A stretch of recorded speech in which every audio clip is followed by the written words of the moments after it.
রাতের নিশ্ছিদ্র আধার শুয়ে আছেন জাতির পিতা হযরত ইব্রাহিম আলাইহিস সালাম।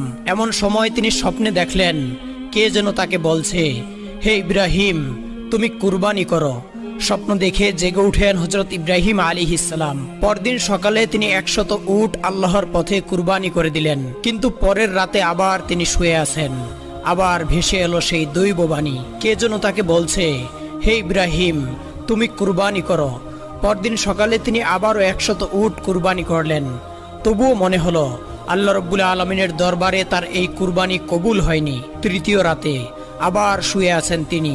আবার সেই দৈববাণী, কে যেন তাকে বলছেন, হে ইব্রাহিম, তুমি তোমার সবচাইতে প্রিয় বস্তুকে কুরবানি করো। পরদিন সকালে হযরত ইব্রাহিম আলাইহিস সালাম গভীর ভাবনায় ডুবে গেলেন। তিনি ভাবলেন, আমি 2 দিনে 200 উট কুরবানি করলাম, তবুও আল্লাহ রব্বুল আলামিনকে আবার কুরবানি কবুল করলেন না। তাহলে আজ থেকে কি চাচ্ছেন? অনেক ভেবেচিন্তে তিনি দেখতে পেলেন আল্লাহ রব্বুল আলামিন তাকে স্বপ্নে বলেছেন, তোমার জীবনের সবচেয়ে প্রিয় বস্তুকে কুরবানি করো। আর তার জীবনের সবচেয়ে প্রিয় বস্তু ছিল তার সন্তান হযরত ইসমাইল আলাইহিস সালাম। সঙ্গে দাওয়াতে যাওয়ার কথা শুনে তার মন আনন্দে নেচে উঠল। তিনি মা হযরত হাজরা আলাইহিস সালামের কাছে গিয়ে বললেন, আম্মাজান, আপনি শুনেছেন আব্বাজান আমাকে নিয়ে দাওয়াতে যাবেন, তাড়াতাড়ি আমাকে গোসল করিয়ে সুন্দর পোশাক পরিয়ে ইব্রাহিম আল্লাহর প্রিয় হবে, এটা কিভাবে সহ্য করব আমি? সে ষড়যন্ত্র শুরু করলো। প্রথমে এসে হযরত হাজরা আলাইহিস সালামের কাছে একজন ভালো মানুষের বেশে গিয়ে বলল, হে হাজরা, তুমি কি জানো ইব্রাহিম তোমার সন্তানকে কোথায় নিয়ে যাচ্ছে? হযরত হাজরা আলাইহিস সালাম বললেন, কেন? তিনি তাকে দাওয়াতে নিয়ে যাচ্ছেন।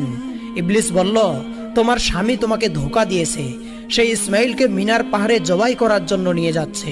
হযরত হাজরা আলাইহিস সালাম তেজস্বী কণ্ঠে বললেন, আমার স্বামী আল্লাহর নবী, তিনি আমাকে কিভাবে ধোঁকা দেবেন? তুমি কে? কেন আমার স্বামীর বিরুদ্ধে মিথ্যা প্ররোচনা দিচ্ছ? এখনই আমার সামনে থেকে দূরে চলে যাও।